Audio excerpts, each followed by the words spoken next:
morning, everybody, and welcome back to Business Over Breakfast. My name is Ben Barber. And my name is Lori Jatari. Good morning. Good morning. There you go.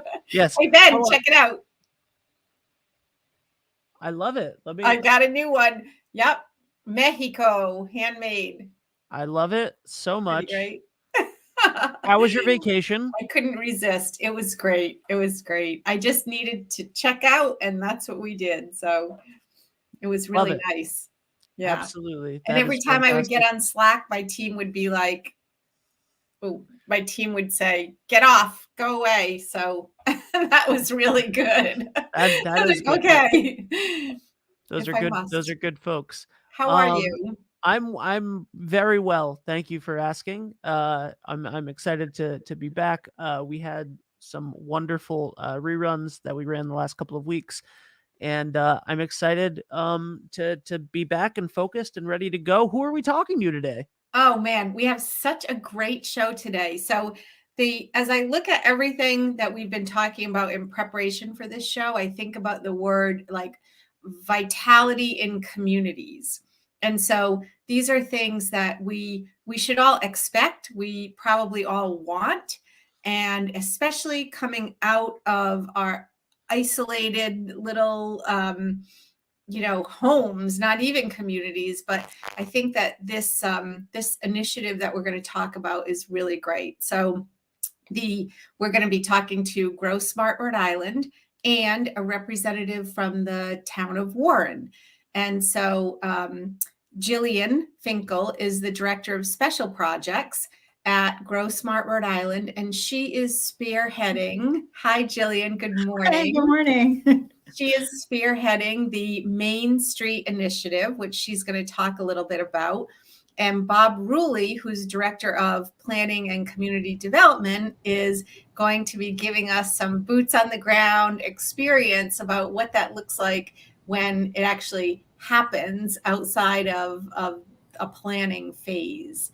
So welcome both of you for being here with us. We really, as I told you before, Ben and I have been talking to businesses and organizations that support businesses for since March of 2020. So that's every week since March of 2020, and this particular project, as you know, is really near and dear to my heart as we look to small businesses and really growing our main streets. And I always say one of the taglines of Visual Thrive, my company, is marketing for Main Street, to make sure that those businesses actually grow and thrive and become kind of little economic engines for the communities. So, yeah. And I know Ben feels the same way. So I love it. That's very cool. So Jillian, can you tell us a little bit about the Main Street Initiative and what's going on at Grossmart? Well, sure. Thanks so much for having us. So for people who don't know, Grossmart Rhode Island is actually a 24-year-old nonprofit public interest group that has been bringing people and organizations together around issues of quality of place, which really is revitalized neighborhoods, usually in urban or village centers, and also for multimodal transportation and sustainable environment. So protecting our natural resources and preserving our urban-rural balance in the state. So do you think that Rhode Island has more of that than other places? Because I feel like that. I feel like Rhode Island has, we have our 39 cities and towns, and every little town has a village. And do you think it's more than normal? Or is it a New England style? I'd say it's pretty New England, typical of New England, with the pattern of development. But I certainly think we have great assets here, in terms of our downtowns and our main streets and our village squares. And we also have the asset of the people that live there and love them, and who are working every day to try to make them be as, thriving as they can be. And so the Grossmart Rhode Island initiative is to become the coordinating program through Main Street America, which is a national program of people that are interested in nurturing their traditional commercial districts. And as a coordinating program, we would, recognizing that there are already so many great efforts spread out across Rhode Island, we would want to be the central hub for those people and those organizations that already exist. So kind of serve as the voice of Main Street, and also the convener, and being able to serve as an advocate and bring in people from the outside to talk about how it's been accomplished successfully in other places, so we can learn how to really make the most of our great places. Yeah, that's really great. Let's take a look at some of the benefits. I mean, God, this is like just scratching the surface of the benefits. But when you think about the Grossmart Rhode Island Main Street, is that what you call it, the Main Street Initiative, or what is the project called? So I'm calling it Main Street Rhode Island. So. Okay, Main Street Rhode Island. I love it. Yeah. So let's talk about this. Sure. Well, I think, you could talk forever about the value of main streets, but and when we say that, of course, we mean any traditional commercial district. It may be a street, it may be called Main Street, but it might be, more of a neighborhood center, or it might be, a downtown, or two streets as it is in some cases. But yeah, I think it falls into three main categories. I think the first big one for me is the idea of belonging to a community. And I think it's really actually very important for human well-being, both individually and collectively, to feel like you belong to a place and to a community, and that, as human beings, it absolutely makes sense, that we are organized around a physical place.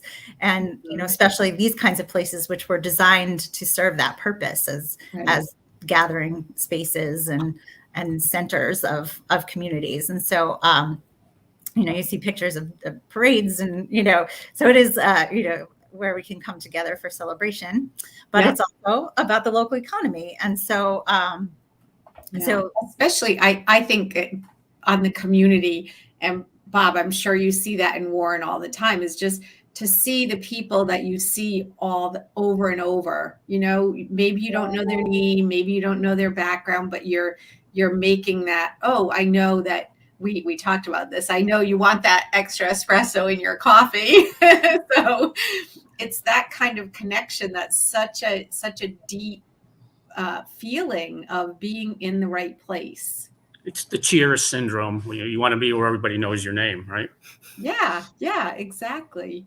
Yeah, where someone's going to notice if you don't come in like you usually do.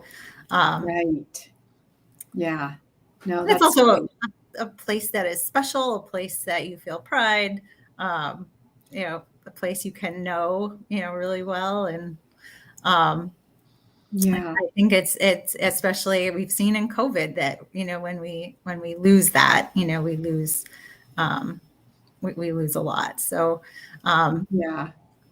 What is the idea of this small local businesses building community wealth? So can you define community wealth for the listeners? Sure. So when I think about that, just the idea of owning a business is, proven strategy for individual families to build wealth that they can pass on to their next generations. And, when you go and spend your money at a big box store, a chain, very little of it actually stays in your local community. But when that same dollar is spent at a local business, it circulates back through the community. So it's local jobs, or it's, people that are taking that money and then spending it back again, and then that's your I want to sponsor the baseball team And that's true. concept. That, local businesses are Wonderful. much more generous with their local support of philanthropy and community events. Yeah, yeah. No, that's great. And then on the economic side, So, we in Rhode Island have, most of our jobs are in small businesses. And, when you have a thriving place, it supports all kinds of businesses, and, bring customers to those businesses, let them succeed. And as they succeed, more will follow, and it supports our tourism industry. Having thriving places attracts residents. We've certainly seen people discover us during COVID, wanting to be here, and as people want to be here, other companies will want to be here. So that's great. When we look at, so I know that this is an initiative to really make all of this happen in Rhode Island on a regular basis, so that it's just kind of status quo in the way that we operate. But Bob, I'd love to hear, like, when you look at this slide, like, it seems like a lot of this is already happening in Warren, but we always know, okay, there's more. So can you kind of speak to the slide and tell us what pieces of this are happening in Warren, and what does that actually look like? I would say all of it's happening. This new initiative is really something that's old. In the 60s and 70s, we suffered through the evolution of malls. And I like to say a mall was just Main Street with a roof over the top. We would all drive there, we would socialize there, but they were set up to be like a Main Street. And thank God that doesn't exist anymore. So, we're coming back to ripping the roof off and making Main Street local again. That's actually a great idea. Can you imagine if the Providence Place Mall just took the roof off? It would be amazing. Probably do better. We were all very comfortable, driving to the mall at Christmas and parking 3 miles away and walking in. And, what we find is most of our downtowns or, village centers are very walkable. And, so in Warren, Water Street 15, 20 years ago was a place that no one went to. We spent over $2 million in streetscape improvements, and Water Street is almost entirely occupied now. Now we're focusing on Main Street. But I think what we saw during COVID were people wanting to start their own businesses that were local, and local people wanting to support local businesses. So the traditional Main Streets of mid-century, last mid-century, was that you knew those people. They lived above their business. You went to the hardware store and somebody could walk you through that problem, whatever you needed. And coming out of COVID in the last 4 years, I think people appreciate that human connection again. And it creates enthusiasm, and it creates ownership within the community. I mean, what it is creating community, whatever that definition is. And it's exciting to see. Yeah. No, that's really cool. So if someone's thinking about, let's say I'm thinking about opening a business in Warren.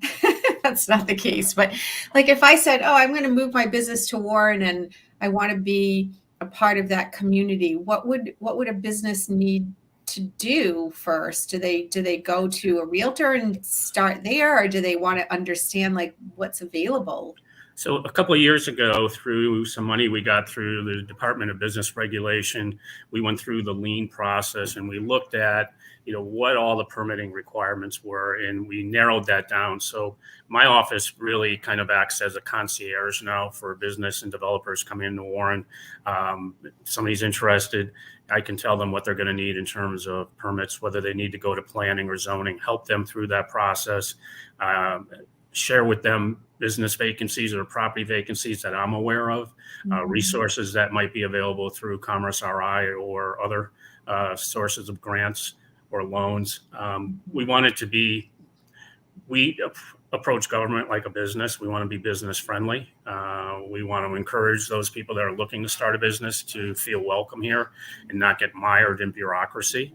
And it seems like it's working very well for us. And so is Rhode Island, well, I kind of know the answer, but is it as tough as everybody says it is? Or are you helping people, you're kind of hand holding business owners through that process? Yeah, I mean, I think I'm a big proponent of regionalism, and I know that's a 4-letter word in Rhode Island, but that's right. Let's keep pushing it. Yeah, I mean, each community has its own.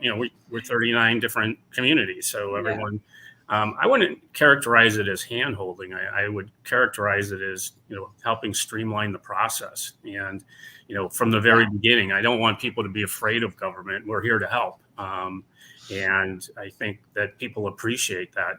They don't know all the answers, and it's okay that they don't know the answer. I don't want them to be intimidated because they don't know, and I don't want them to feel like they can't ask either because we might miss an opportunity. I look at the number of new businesses that have opened even in the last year, and it's very exciting. I mean, people they're happy to be here, and it's I refer to Main Streets as smiles, and our Main Street needed some dental work, but it's starting to fill in, and we'll continue to help it fill in. We are using some of our ARPA money for facade improvements. So some of these buildings need a little bit of a facelift.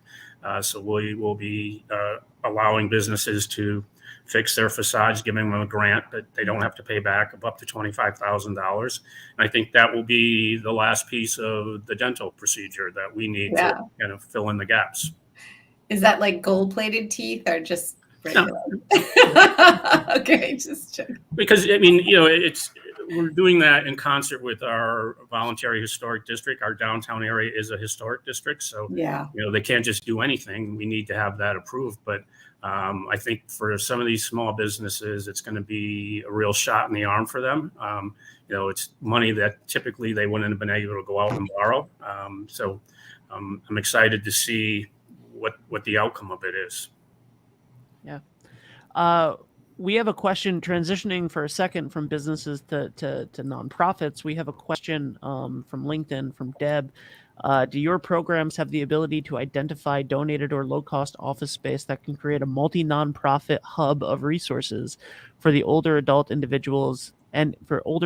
individuals with disabilities that reside in the community, particularly in the creating of gathering space for a diverse age or ability group? I wouldn't say specifically. I don't know that we need that. I mean, we're small enough. I mean, we are the smallest town and the smallest county and the smallest state. Central Falls is a city, so before anybody corrects me. But with a huge presence, I didn't know that. But I mean, I think I have my finger on the pulse of most things that are going on in town. I chair almost every committee and commission that we have, or not chair, I staff. So, I mean, if somebody had a specific need or was looking to create a specific program, whether that be for elderly or people with disabilities, I'm able to kind of point them in the right direction. I mean, we have a very active senior center. It's probably one of the most active in the state in terms of participation. We have a number of group homes and special needs facilities in town. We oftentimes try to integrate members into different activities, whether that be flower pots or cleanup, things of that nature. But I mean, I think in a larger city, I mean, there's probably more of a specific need to have that resource centralized.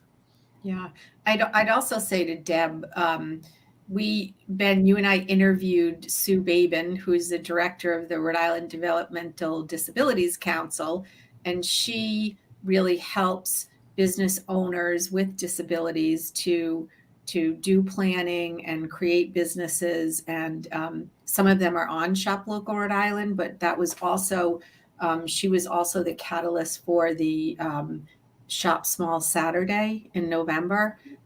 So she would be a great person too to reach out to. So let's talk about money. Where's all the money? Show me the money.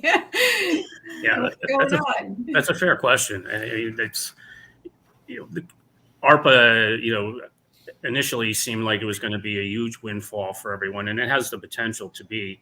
I mean, the money is coming in 3 different tranches. Municipalities have gotten an allocation of money themselves. Even though we don't have county government, there was an allocation to counties based on population.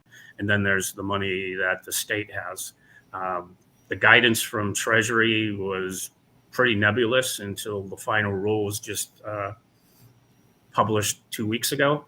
I think there's communities are interpreting those rules differently. I mean, it's supposed to be that, it had to be COVID related or COVID impacted or something you learn from COVID going forward that's going to help you. So we've been very deliberate in terms of how Warren is spending their money. How the state is spending their money is, if somebody has that answer, I would really appreciate that. I think that, there are a number of things that the state could do to help what local communities are doing. What we don't want to see is the money, become a bureaucratic nightmare in terms of being able to access it. Or have 39 cities and towns wrangling for different percentages of the money. And I mean, that I want to say that's kind of a Rhode Island thing, and it's not, it doesn't benefit the greater good, I guess. Yeah, I mean, Rhode Island is unique in that our federal community development block grants, with the exception of a handful of entitlement communities, that money is all administered through the state. No other state in the country does it that way. So, I mean, in many respects, the local ARPA money that Warren is getting, I mean, we're using that like we would have used community development block grant money if we were able to easily access it. And that's a good thing. I mean, it's, we wouldn't be able to do the facade program. We are putting money into our affordable housing trust fund to help property owners that have vacant second or third floors convert that to residential. But other communities were talking about buying ergonomic chairs and putting an ice rink in. So I don't know that really followed the letter of the rule, but we did a community survey. I mean, one of the number one response to our community survey on spending ARPA money was food insecurity, which and Hope in Maine, who is in Warren, has been leading the state in terms of how they address food insecurity. And we're putting some of our ARPA money towards that. So yeah, that's great. And Grossmart Rhode Island has put forward a proposal to the state to receive some of the ARPA funds for this initiative as a COVID recovery strategy, because we're focused on small businesses in Main Streets that were impacted greatly by COVID. So we were statewide initiative. So it seemed to make sense that those funds would be the ones we would request to make this happen. So what are those, like, when you say you put forward a request to the state, like how where does that go? What's in there? Who needs to understand, like, oh, okay, yeah, they're doing this thing as the hub for Main Street and that needs to be funded. Like, how does that piece of information get exposed? So, well, we have a written proposal. It's on the Grossmart Rhode Island website, and we submitted it to the state legislature's portal for ARPA requests. So everyone can go on there and see what we're proposing. And the governor's proposed budget, includes $5 million for Main Street revitalization, which not only includes physical improvements, but allows for other projects and nonprofit partners appear they could be eligible. So we think this is a very efficient way to help make sure that the money gets used to make an impact that will be long lasting. Having an organization and a way of coordinating all of these efforts, I think is the piece of the puzzle that's been missing that we can really make happen. And we were looking at the pictures, and I mean, my feeling is every one of these Main Streets could have a market for food, and and easy delivery, not delivery of food, but just easily accessible food in some way. And I know, man, Hope in Maine, I don't know, they just don't stop. It's so great. I mean, it's great. It's great. But I think it aligns with so many other efforts. So I know there's an interest in incubating businesses, especially those entrepreneurs of color. And, it does connect with food. It connects with transit. It really, as Grossmart always tries to do, look at the big picture and how all the different pieces connect. The Main Street approach, which is the approach put forward by the National Main Street Center that's been in use over 40 years, for 43 other states have some kind of active coordinating program. It really looks at all those pieces. It's so positive because it's just, don't reinvent the wheel. Exactly. We have a lot of examples about the best ways that this can be done. We have a center, we have a hub that can, get everybody to work together with a vision. And I have to say, go to Grossmart, Rhode Island, and look at the video that's on your homepage about Rhode Island and about Main Street and about all the potential. I mean, this is why I started Shop Local Rhode Island, but it's just the potential of our people and our communities to grow and share and connect and exchange. I mean, it's so valuable, and I don't think we're capitalizing on it. Yeah, you mentioned, in the beginning about something being very New England. Traditionally, we had town squares. We had, that's where people met, and we're communities that are over 200 years old. You go out to the Midwest, you go out to the West, they don't have that same original character. But, as we've evolved, we're going back to, whether it's a neighborhood in Providence or a neighborhood in Pawtucket or Central Falls, we have such diversity now in terms of the population, but also what's there for commerce, what's there for restaurants, what's there for arts. And it's a human experience that, we become better humans when we exchange ideas and interact with people that don't look exactly like us and don't think always like us, but we have a common goal of creating community. And again, I think, after, I'll apologize if this offends anyone, after the last 4 years, I mean, I think, we were decentivized to be like kind to people and to support people. And, for me, it's liberating now to kind of feel like, seeing people out again. COVID seems like it's receding. People are enthusiastic to be out and supporting. And I just want that wave of enthusiasm to continue. Yeah. More smiles. Yes.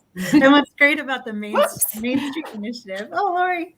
I know. You guys know my. Bye, Lori. I have this this timer on my camera, so it's ahead 30 minutes, and I can't get it to stop. And I even have a media guy who can't figure it out. Well, I just wanted to say that the Main Street, aligning with the National Main Street Center, connecting with places that have done it before, kind of organizing under the framework that they promote, it gives us a way to really make use of all that momentum and kind of direct it to strategies that have been shown to work.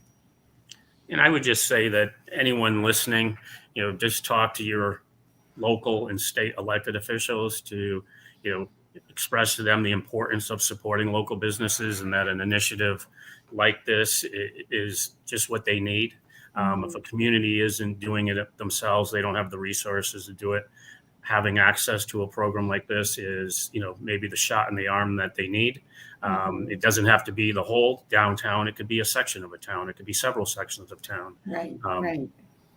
Yeah. The National Main Street Center has calculated that for every public dollar that's invested in a Main Street program, you have a return on average of over $30 of private investment.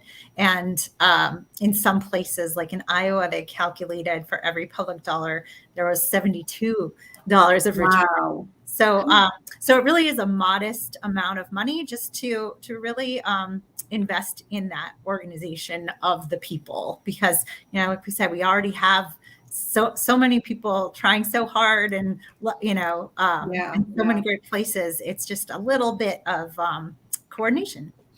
Yeah. Yeah. But sorry, Ben, go ahead. No, go ahead. No, I was going to say, it goes back to what Bob was saying, like the last 4 years. Well, now it's going to be like the last 4 years minus a year. But this idea, it's a mindset of people doing well for others, deciding that communities are important, as opposed to like getting over on others and really saying, like, I got to take what's mine, this idea of like scarcity, I gotta get my share.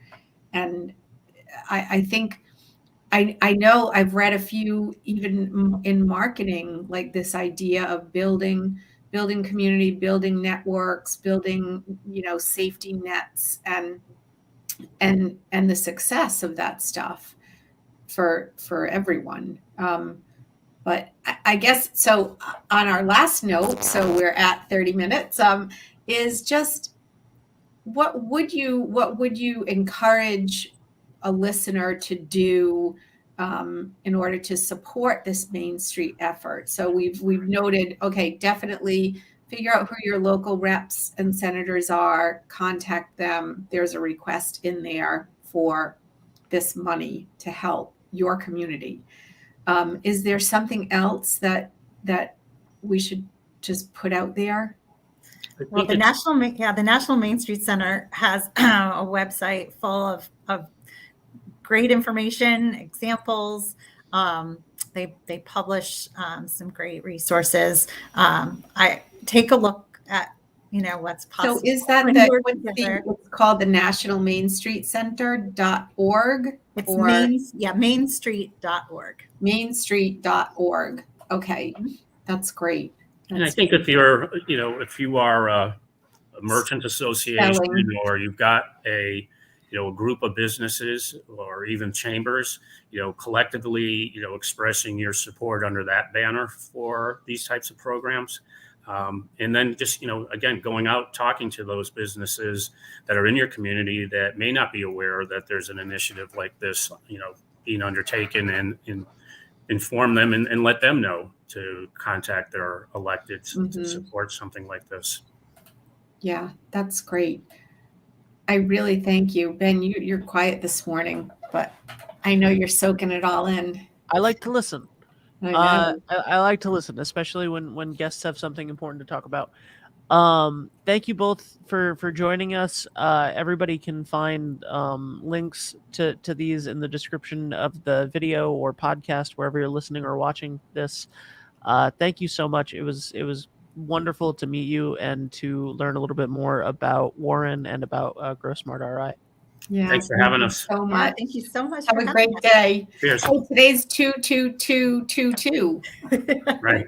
That's right. I know. All right, everyone. Have a great day. Shop local. That's all I can say. Let's just shop local. Absolutely. Thank you, Lori.